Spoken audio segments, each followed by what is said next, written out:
कांग्रेस से अंदर खाने गठबंधन की चल रही बातचीत के बीच आरएलपी प्रमुख हनुमान बेनीवाल ने बड़ा इशारा दे दिया है। हनुमान बेनीवाल ने सोशल मीडिया प्लेटफॉर्म एक्स पर बीते 5 साल में सांसद रहते हुए किए गए अपने कामों का रिपोर्ट कार्ड जनता के सामने रखा, जिसके बाद ये कयास लगाए जा रहे हैं कि इस पोस्ट के जरिए हनुमान बेनीवाल ने अपनी लोकसभा के चुनाव लड़ने की दावेदारी ठोक दी है। एक्स पर हनुमान बेनीवाल ने सांसद रहते हुए अपना रिपोर्ट कार्ड पेश किया और लिखा, बतौर सांसद मैंने सांसद निधि के तौर पर प्राप्त हुई राशि का पूर्ण उपयोग करके 20.87 करोड़ से नागौर संसदीय क्षेत्र में जनता, कार्यकर्ताओं और जन प्रतिनिधियों की मंशा के अनुरूप विभिन्न विकास कार्य करवाए। वहीं डीएमएफटी फंड से भी 93.82 करोड़ रुपए की राशि से नागौर संसदीय क्षेत्र के साथ नागौर जिले में विभिन्न विकास कार्य करवाए। क्षेत्र के विकास के लिए सांसद कोष, डीएमएफटी फंड के अलावा लगातार प्रयास करके राज्य और केंद्र की योजनाओं के माध्यम से भी विभिन्न कार्य करवाए हैं। खैर, अपनी इस रिपोर्ट कार्ड में हनुमान बेनीवाल ने कई और बातें भी लिखी, लेकिन सियासी गलियारों में इशारा उनके चुनाव लड़ने की तरफ ही है। भले हनुमान बेनीवाल ने कांग्रेस से गठबंधन को लेकर पूरी तरह से चीजें अभी साफ नहीं की हैं, लेकिन केंद्र और राज्य की बीजेपी सरकार के प्रति उनके रुख से साफ है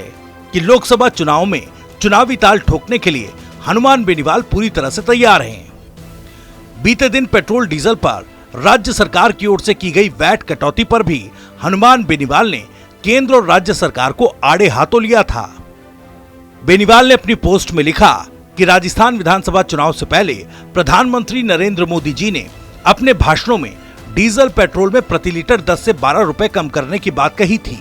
लेकिन 3 महीने से भी अधिक समय नई सरकार गठन हुए राजस्थान में हो गए और लंबे अंतराल के बाद आज पेट्रोल और डीजल पर महज 2% वैट घटाकर राजस्थान सरकार ने केवल औपचारिकता पूरी की है, जो प्रधानमंत्री मोदी की गारंटी के साथ छल है।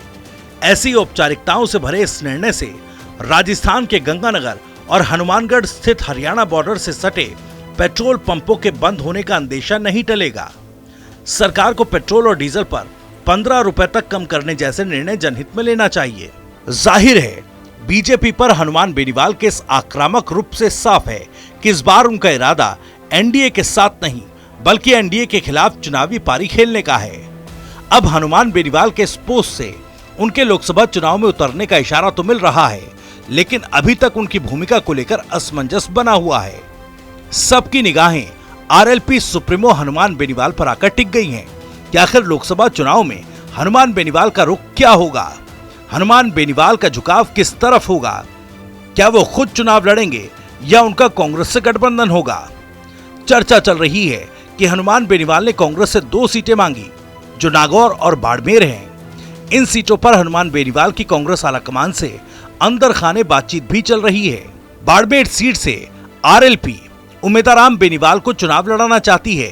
तो चर्चा इस बात की भी है कि कांग्रेस नेता हरीश चौधरी का कहना है कि अगर उम्मीदवार को बाड़मेर से टिकट दिया जाए तो वो आरएलपी के टिकट पर चुनाव न लड़के कांग्रेस के टिकट पर चुनाव लड़ें। खैर, हनुमान बेनीवाल ने सांकेतिक तौर पर तो लोकसभा के चुनावी ताल ठोक दी है, लेकिन गठबंधन के साथ ही बेनीवाल की व्यक्तिगत भूमिका पर भी अभी सस्पेंस बरकरार है।